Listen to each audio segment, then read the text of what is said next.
जैसा कि आप जानते हैं, पिछले 25 सालों से भारतीय जनता पार्टी दिल्ली की सत्ता से बाहर है। भारतीय जनता पार्टी जानती है कि दिल्ली के लोग भारतीय जनता पार्टी को दिल्ली की सत्ता में नहीं बिठाना चाहते। 2013 में बहुत कोशिश की, 2015 में बड़े बड़े मंत्री दिल्ली की गलियों में पर्चे लेके घूमे, भारतीय जनता पार्टी की केंद्र सरकार के मंत्री घूमे, गृह मंत्री, प्रधानमंत्री सबने रैलियां की। दिल्ली में बड़ा बुरा हाल भारतीय जनता पार्टी का हुआ। 2020 में फिर प्रधानमंत्री जी ने रैली की, गृह मंत्री ने रैली की। एक एक भारतीय जनता पार्टी के केंद्रीय मंत्री की ड्यूटी दिल्ली के छोटे छोटे मोहल्लों में 15-15 लोगों की सभा करने में लगाई गई। और 2020 में भी भारतीय जनता पार्टी का बहुत बुरा हाल चुनाव में हुआ। पिछले कुछ दिनों में 2 चिट्ठियां दिल्ली के उपराज्यपाल महोदय ने केंद्रीय गृह मंत्रालय को लिखी और चिट्ठी बाद में लिखते ही मीडिया को दे दी कि जिसको लिखी है उससे पढ़ी ना पढ़ी और मीडिया को पहले दे दी जाए कि दिल्ली के लोग पढ़ लें। पहली चिट्ठी एमएचए को लिखी कि दिल्ली सरकार बार बार Delhi high court, Delhi supreme और देश के सुप्रीम कोर्ट में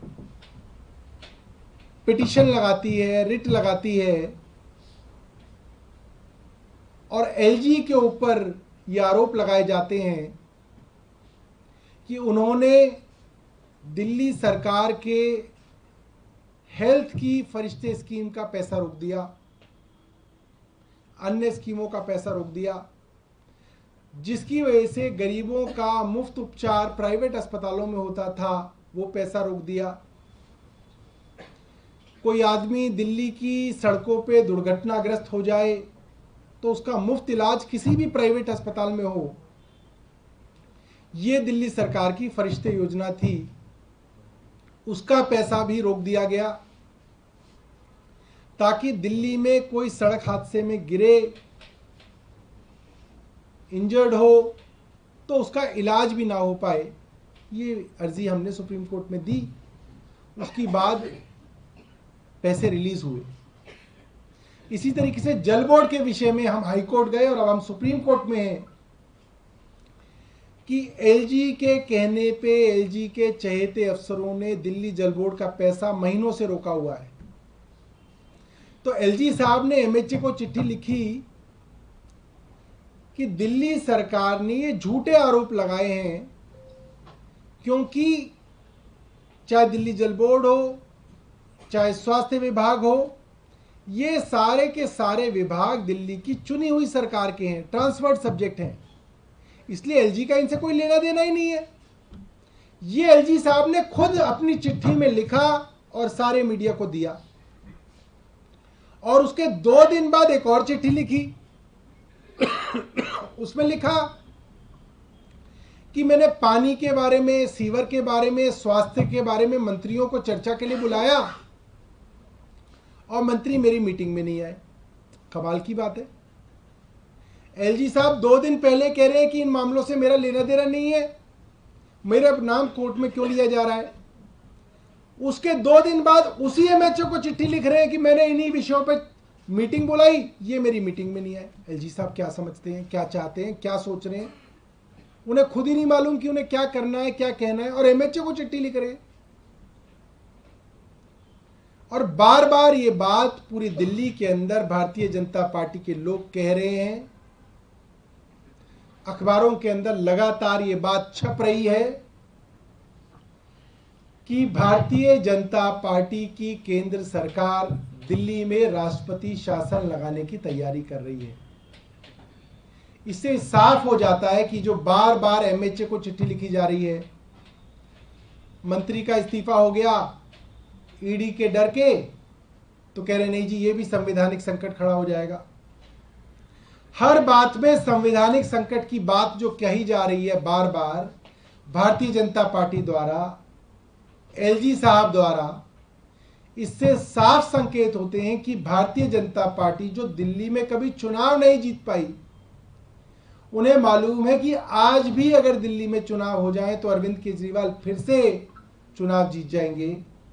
इसीलिए एक षड्यंत्र के तहत दिल्ली में राष्ट्रपति शासन लगाने की तैयारी भारतीय जनता पार्टी की केंद्र सरकार कर रही है। ये गलती इन्होंने 2013 में भी की थी। 13 से 14 तक जब हमारी कुछ दिनों की सरकार चली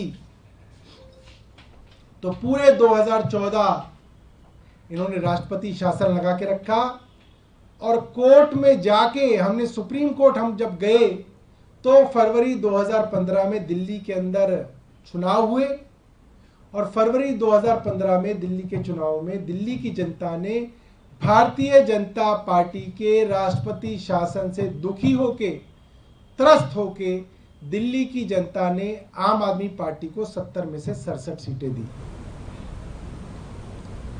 तो अगर ये काम करेंगे तो दिल्ली की जनता इन्हें दंड देगी। बहुत बहुत धन्यवाद। अगर आपके पास कोई प्रश्न है तो पूछ सकते हैं।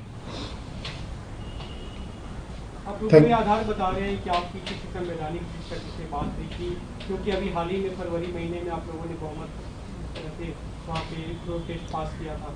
देखिए, संविधान के विशेषज्ञ तो ये कहते हैं कि उत्तराखंड सरकार को जो बर्खास्त करने का मामला हुआ और बाद में सुप्रीम कोर्ट ने उसमें फैसला दिया, फ्लोर टेस्ट ही एक लौता माध्यम है कि जब सरकार का बहुमत फ्लोर टेस्ट पे ना हो तो उस सरकार को बर्खास्त किया जा सकता है। मगर अरविंद केजरीवाल जी को यह मालूम था कि बार बार षड्यंत्र किए जाएंगे, इसीलिए उन्होंने अभी कुछ दिनों पहले ही दिल्ली विधानसभा में फ्लोर टेस्ट में अपना बहुमत स्थापित किया। उसके बाद 6 महीने तक किसी भी सरकार को अपना बहुमत स्थापित करने की जरूरत नहीं होती।